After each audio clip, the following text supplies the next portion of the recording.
Hello, everyone.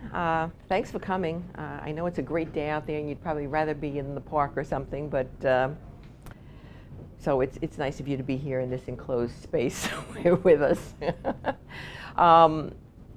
Anybody here ever done anything with called TtV Photography? Anybody ever heard of it before?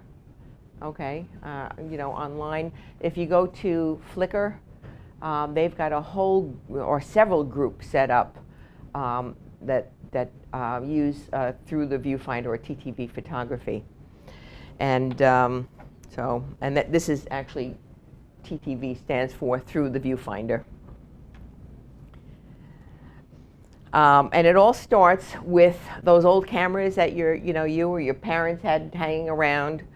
They're in a box somewhere, or you see them at a flea market and you think, oh sure, they're selling those, nobody wants them anymore. Well, people have found a use for them.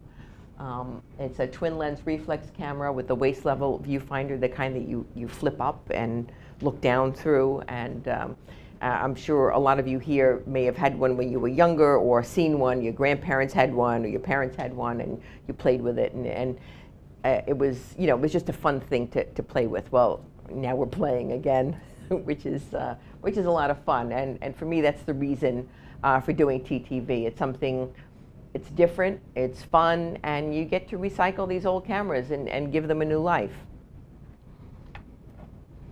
Okay, so when you look into the viewfinder, you see what's out there. You're looking actually through the top lens of the twin lens reflex camera. And so you get this different, you get generally a square shape. They're not all the same. You can see that the image on the left is larger. It's a bigger viewing screen than the one on the right. There are so many different types of cameras. Some of them actually have a grid or some kind of marks on them. Some have little arrows coming in. And so you're photographing this screen, so if there are grid marks on it, you get those grid marks in your image. And I think for an image like this, it really works well.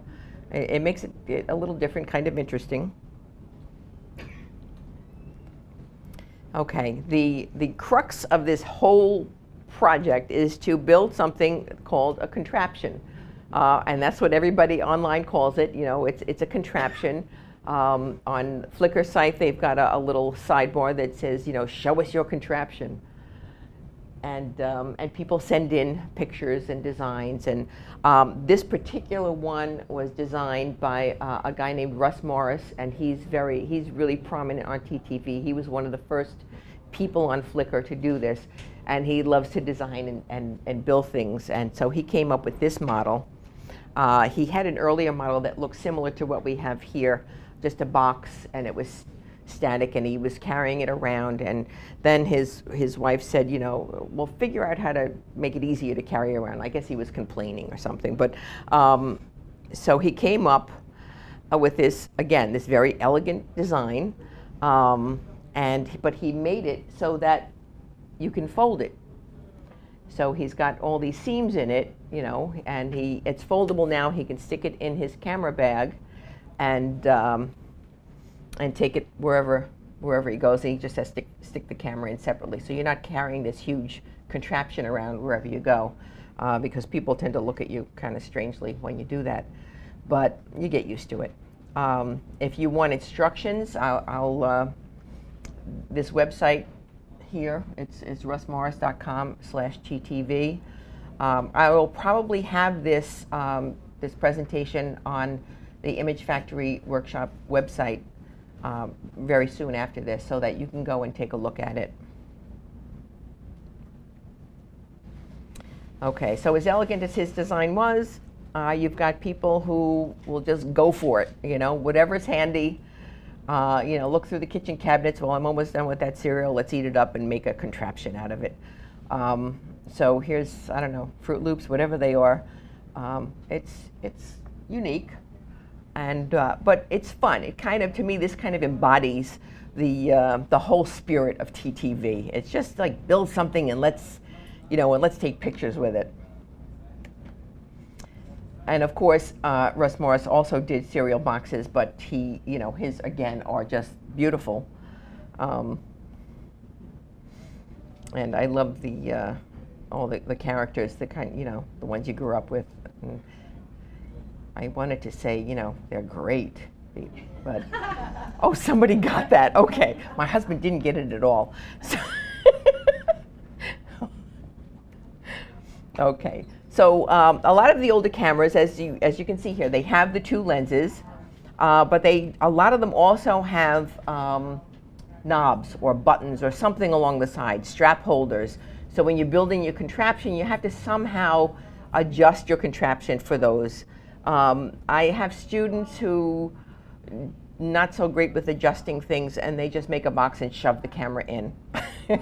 It kind of bulges on one side, but it works. As long as it's fairly level, you can get a decent image from it.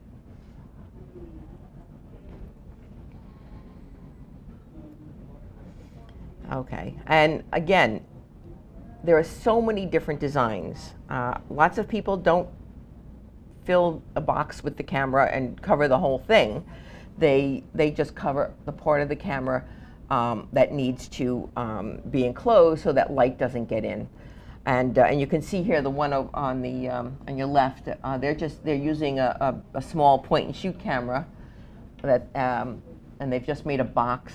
You know, it looks kind of like a tenement building. And the one on the right, the Smokestack, is just one of those gift round, I think it's a liquor box. You know, when you give a gift or something, it's just a round box that happened to fit over the top of the camera. And as you can see, there's duct tape there. Okay, and this guy, he enclosed it's semi-enclosed. He's got duct tape all over the camera, and it continues up this tube. But at the top, you'll notice he's got a lens shade, which I thought was a really clever idea. So that now he just has to hook that onto his lens, and it's there. I wouldn't hang it from your camera, but you still have to support this. You can see his hand is underneath supporting that camera because there's some weight there. But I thought that was very clever, and it will probably save a lot of aggravation in the long run. When you're doing something like this where it doesn't move, where you can't move the camera up and down, you really need precise measurements. And we're going to show you how to do that a little later on, where we take the camera and you lay your camera on the table, you lay the old camera on the table, and you find the correct focusing distance. And that's the most important measurement, the minimum focusing distance. So if you look at the diagram here, you can see that it's the point from where your lens ends. You know, once you've got it in focus, the point from where your lens ends to the viewing screen of the TLR camera. And that's the number that you need to use when you're making your contraption. You've got to keep that in mind, because what you really don't want to do is when you put your camera in the top of this contraption, you can kind of pull it up and down a little bit, but don't forget you're holding the bottom of the camera, the lower camera. You're holding your camera up here, and you can kind of fudge a little bit with the focus, but you don't have a hand to manually focus, and you also can't get your hand in the box to focus. So if you can get this measurement just right, you just have to sit the camera in there and let it do its thing. And it should be perfectly focused if you've got the right measurement. Okay, this person made this tube, the Smokestack look, but also if you'll notice the notch in the top there, I guess depending on how your camera is configured in the front when you lay it down in that tube, it wasn't sitting properly. It was kind of probably wobbling around. So he made this notch so that the top of the camera could sit in there and be level and not move around while he was trying to shoot. And I say I have no idea who made this. Okay. The big thing is if you, some people have tried to shoot using just a camera and the digital camera and the TLR camera, just looking down into it.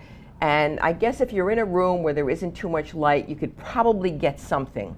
But the biggest problem is reflection of light off of the viewing screen of the TLR. So if you look at this, here's one with no top on it. It's kind of curved, and it really reflects any light that's in the room. So if you don't have this completely protected, you get this terrible glare, and you really won't get a good image. So people, they come up with ideas. So the one on the left is the sock over the lens trick. What they did was they built this box. They put the camera in there, but they somehow, I don't know if they tape the sock in there and then they just slip it over the lens so that they can actually move their camera a little bit, but there's no light getting in. So you need a thick black sock if that's what you want to do. The one on the right is just the drawstring bag. I don't know where that came from, but you know, I think when you're making a contraption, you search high and low for anything that's going to work. Including probably going through somebody's garbage, because I don't know where else you'd find that. Okay, and this is, I love this one. This is two lens pouches, the double stitch together lens pouch trick. They've sewn them together in the middle. You can see where the drawstrings are, and then left the drawstring up near the top so that you can pull it tight around your lens. And obviously you can see the hole that they cut out for the camera that's in there. That could be a little tricky as far as focusing, getting it, because it's kind of wobbly. Unless the bottom camera is very heavy, you're going to have some wobble. So you have to be kind of careful managing and getting everything kind of straight. And then this is the who cares about light leaks when you have Mickey Mouse trick. Apparently it's, you know, again, this is one of those images that I just love because this person just went with it. You know, I've got this toy box. I'm gonna make something, and what can I do to keep light from coming in? Well, they just stuck the top of the box on the lens, and so when you put the lens in, it keeps light from hitting the viewfinder. So I thought that was kind of clever.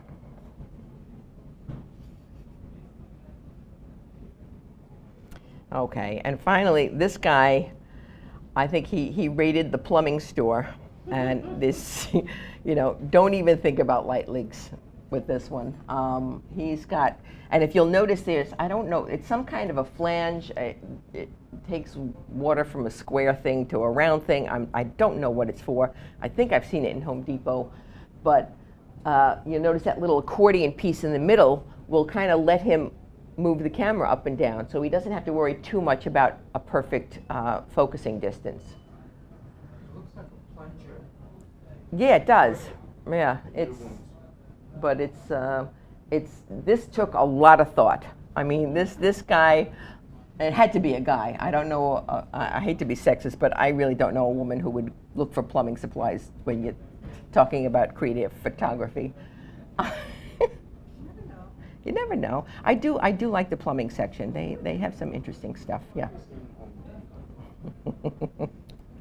Okay. So no matter what kind of contraption you decide to make, you have to plan it out first. Okay? So like this guy did, make a sketch, you measure, and then measure again. You know, you can never measure too many times before you start cutting the box. Otherwise, you're just going to be going through boxes. And as I said here, don't expect perfection, because that's what duct tape is for. You get it as close as you can, and then you fix it with the duct tape. As far as the boxes, you can.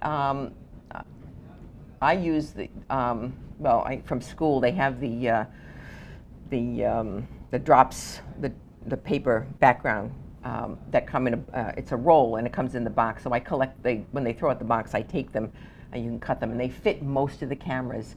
But if you look around, some tablecloth, plastic tablecloth, came in a tube. I ordered some paper just recently from Blick, and it was big paper, and it came in a box like that. So, you know, as I said, raid your neighbor's garbage. It doesn't matter where you get it from, as long as it's the right size for your camera. How many of you here have old cameras? Do you have the TLRs? Okay, so you're ready to start shooting? Okay. Okay, so the whole thing is to, have fun with it. You have to remember that when you're shooting, the image is reversed in the TLR. So you're shooting a reversed image. And so you can see here, this is the image as I shot it. That was how it was set up. And it came out exactly the way you see it here, which it shouldn't have. It's reversed. So, and I made a print of this one. I don't know if I can move over here. Sorry.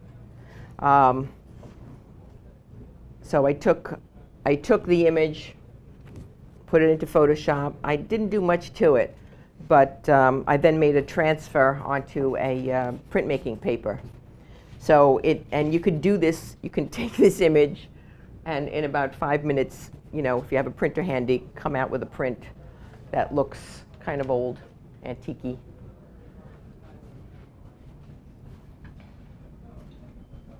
Okay. So because the image is reversed, if you've got images that have any lettering or signs, keep that in mind before you print. And I'll show you. Okay, so this actually said no. And he left it. This is Russ Morris. He left it that way just because it looks cool. But if you wanted something, and sometimes you don't even realize it when you're taking a picture that there is a sign in the background. So you're going to have to, before you print, turn mirror image on, and you'll be able to read what's there. Okay, again, a nice sign. Really, would have been kind of strange if it were backwards. That drink looks pretty good right about now. Okay. Again, and you get some really interesting color casts. A lot of these cameras, the viewfinders weren't meant really to be used for photography. They were just for viewing the image. The light would come in through the bottom lens and hit the film, and what you were seeing was not through a perfect lens. So you have these little aberrations in the way the light comes in and the way the light hits that viewing screen. So you do get some really interesting images. And sometimes the light isn't quite perfect. Sometimes it's a little dark, a little light. You get some bleached out areas. But again, that's a function of your particular camera and how that viewing screen deals with the light. Okay. This was actually done by a student of mine last semester. She took this to a whole new level. She shot so many things, but I love this one because she actually set up she had a picture of her father with his first camera, and she reproduced it using her son. So she set it up, and there was the camera, and she combed his hair so he looked like he was from the 40s or 50s, and came out with this. So you get some really some beautiful. I mean, and it's soft, which I think works beautifully for this image. Okay, this is another student. This you can tell by this was a really dirty lens. Actually, it's the same lens I used for that camera he was using. I collect these cameras. I go to flea markets and I collect them and I hand them out to the students to use for the semester. So he used that one that was so schmutzy. I mean, it had so much stuff in it. It's probably not a technical. It is a technical term in this group. But I think it really works well for this particular image. And he shot this was his kitchen, and he shot his mother's garden. And I don't mind all that schmutz. It kind of works for these images. Okay, whoops, let's go back. And then what he did with this is he went and he made a book, because that's also part of the class. I teach, we do these all processes, and then one of the things we do is make books. So he did all of these, and then he transferred each of his images to a small piece of paper and bound it into a book. And it was really wonderful. So, you have to think about what you're going to do with these images. It's not just, you take them because they're kind of cool looking, but some of them really lend themselves well to, antique frames or handmade books, or just, viewing on the computer is fine, but I don't think you really can appreciate them as much as you can when you have a print in your hand. And that's a whole thing that we're kind of going through now. Here we are going back. We're kind of trying to be retro with these cameras. We're going back for this old look. It seems like we're looking for the history of photography in our own lives. We're searching for something that looks nostalgic. And a big part of that, I think, is to make prints. Too many people, and especially younger people, keep everything on the computer. There are no prints being made. And it's kind of hard to, like that student who had the image of her father. If she hadn't had that physical image in her hand, she wouldn't have been, she wouldn't have decided to make this image of her son in that way. So it's a new process, but it's kind of, it's bringing back the old process. It's bringing back the nostalgia. It's bringing back what we remember, a lot of us as children. We all had pictures to hold and look at. So if nothing else, from this, if you just decide that you're going to make images and print them, I think that'd be great, because we need that. I know, I'm sorry, I'm spouting, but I think about, because I've been looking through old pictures, and there's something beautiful about them. And they don't even have to be in focus. They can be, a lot of the lenses were dirty. They had these specks in them, but they're still beautiful images because they're part of our history and they're part of who we are. So just keep that in mind when you're shooting. Okay, so Photojojo. Anybody ever go to the Photojojo site? If not, you have to go there. If you like strange photography, interesting photography, fun photography, photojojo.com is the place to be. And they send out these emails with different lessons. And this one was how to shoot underwater TtV photos with a do-it-yourself periscope.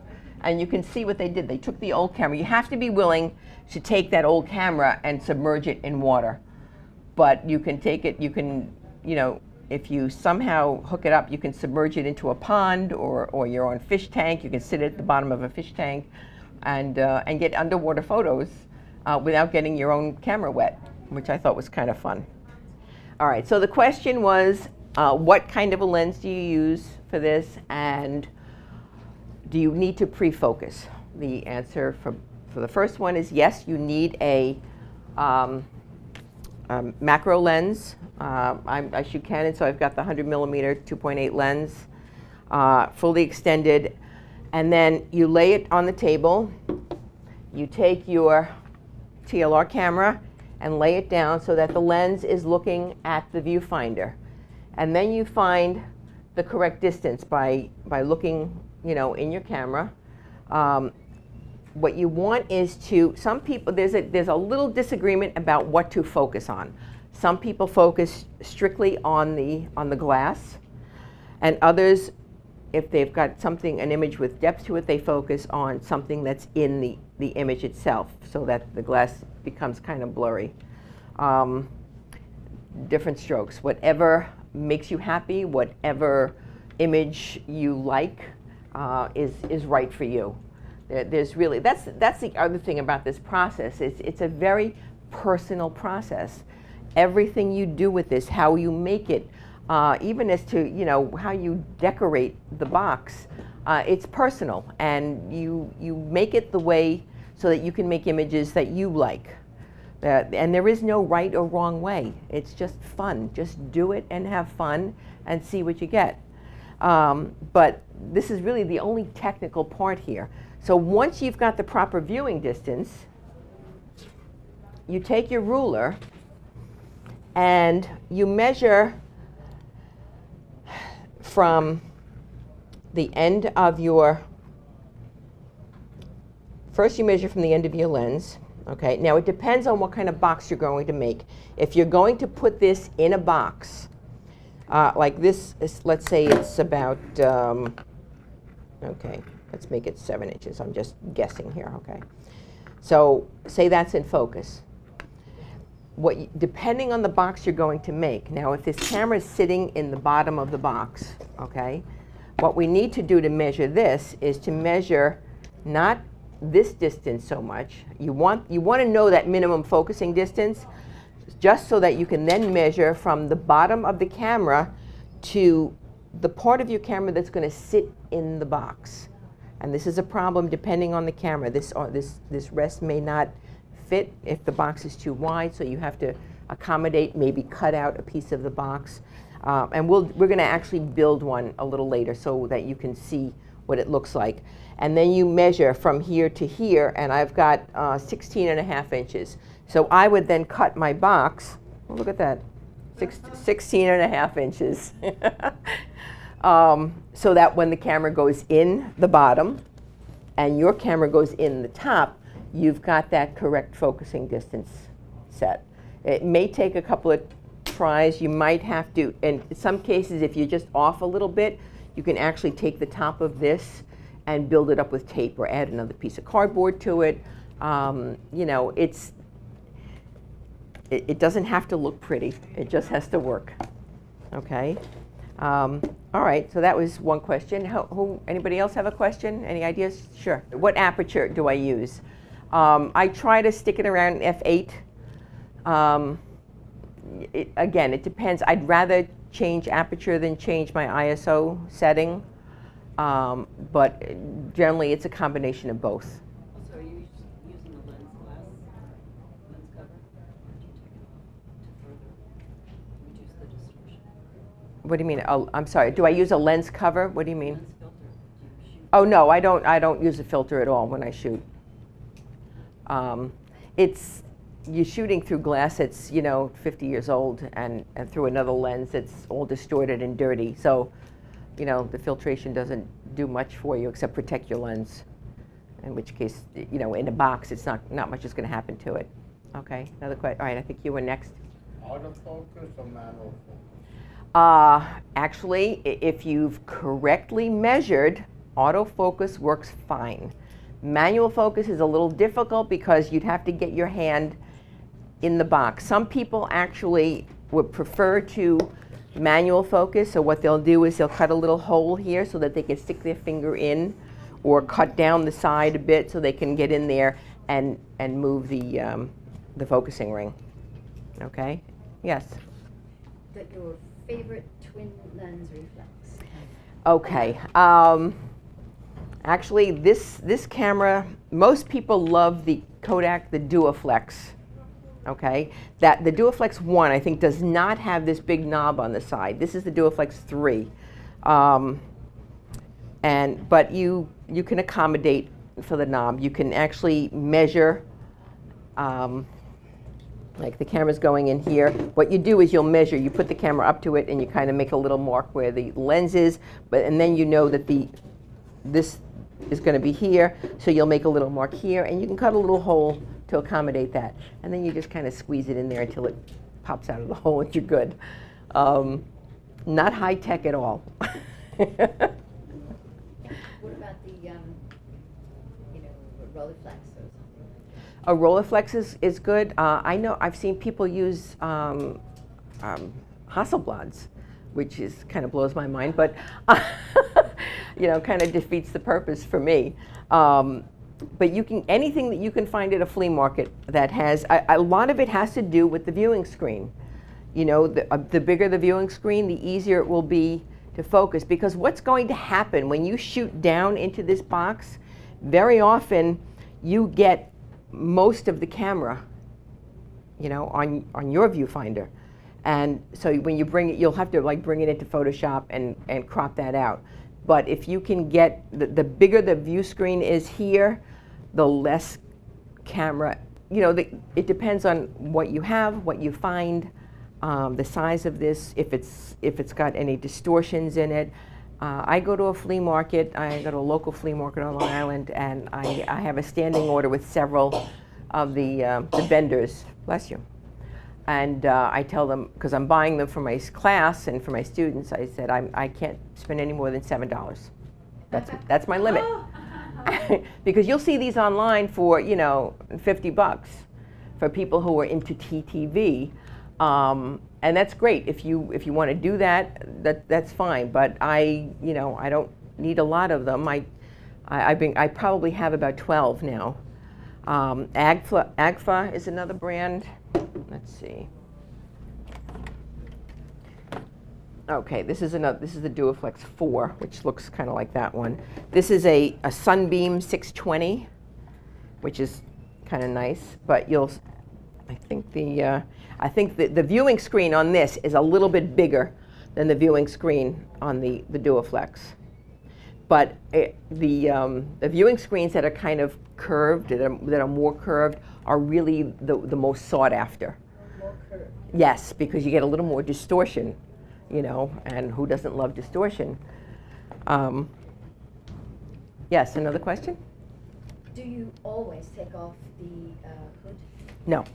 No, I never take off the hood. Some people do, just because this one, you can just about get away with it. This one, it seems to be a little more. It depends on how far the hood comes up, but you can generally get away without taking it off.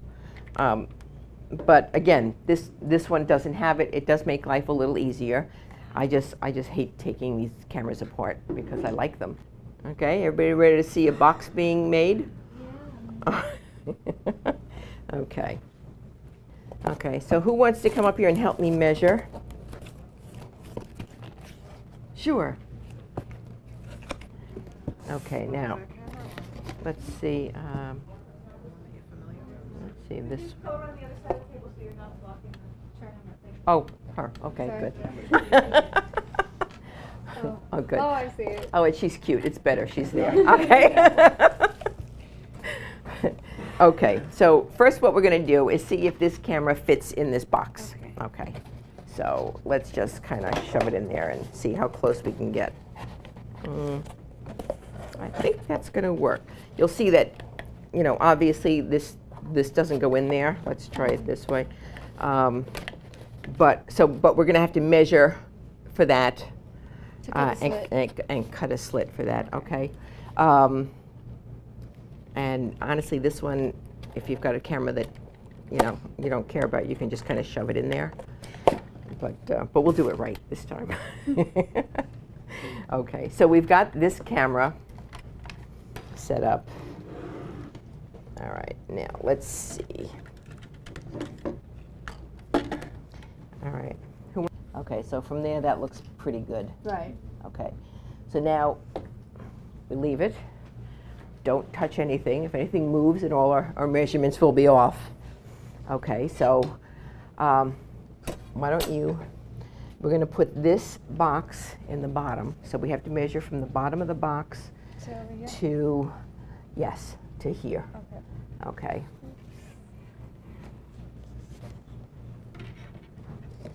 It's like 14 and a half. 14 and a half, okay.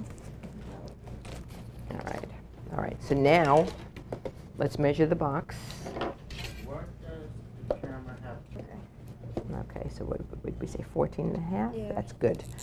All right, so we're just going to make a mark. And what's that, 14? Yeah, it was a little there again.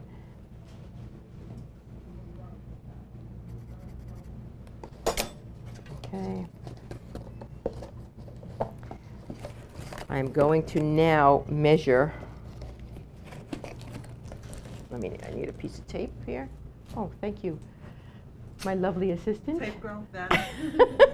Vanna, yeah, okay. We're just going to temporarily tape this in case it doesn't quite work. Okay, and now we take this camera and we kind of use a pencil here. All right, we're kind of guessing here, but don't know if you can see this. I'm just taking the pencil and making a mark where I think the top of that lens is. Okay. So we've made a mark at the top of this lens. And as I said, it doesn't have to be this cutout. So we're going to make a cutout here. It doesn't have to be a circle. It can be, it can be cut down because no stray light is going to be getting in here. It's not going to be getting into your camera. So whatever comes in here is fine. It just has to be big enough so that this lens is free. Okay. And I'm gonna go down. I'm gonna include the bottom lens just because it's bigger, and I don't want it to kind of mess up. So we've got a mark. Put some chalk on the outside of that. It would just, like the tailor's chalk. Right. Could do that. Okay. But this is much more high tech.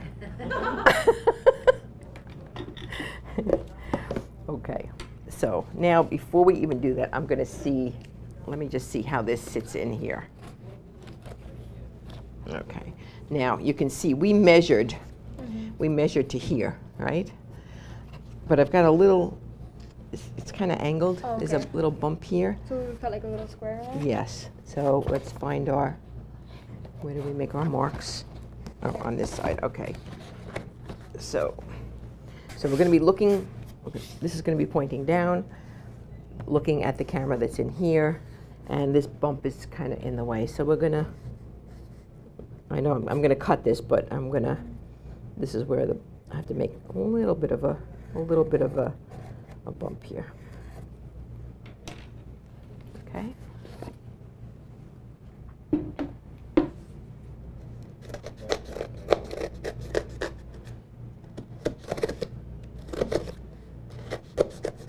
Okay.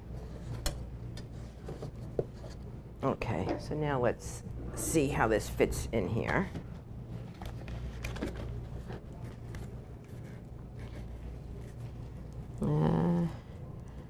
Not bad. I'm not going to take too much. You see how that is? It's really, I mean, this comes over it, so A little bit. just a drop. I'm going to try. So I'm just going to wing it here. So now let's try that.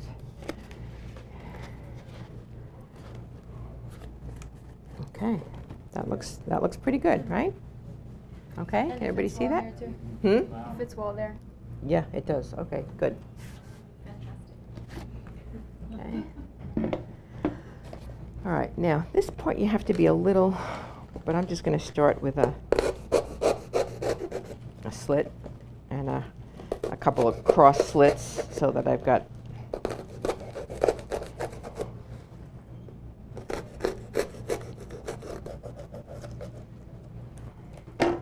Okay, so now we've got a somewhat symmetrical opening.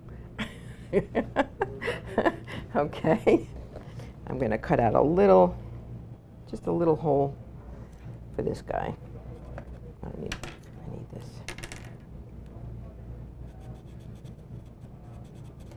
If it's not perfect, you just make the hole bigger because there's no problem with light getting in through any of these holes. It's just a matter of making the camera fit comfortably in the box, and we do want our cameras to be comfortable with it. Okay, so let's see. Okay, okay. All right, so the moment of truth.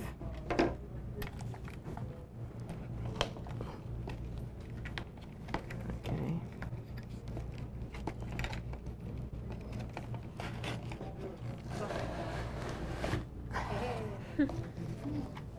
Look at that. Exactly.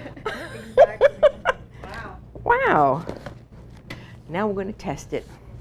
So I want you to put that in Okay. there and look through it Why did you keep the strap? Why didn't you just take the strap because off? it couldn't get it off. There's like Oh, a. that's cool. What just cut off? Okay. You don't- I could, but it's not in my way. Okay, now. Okay. I see you. Okay, good. All right, and she's sharp there? Uh, No? Okay.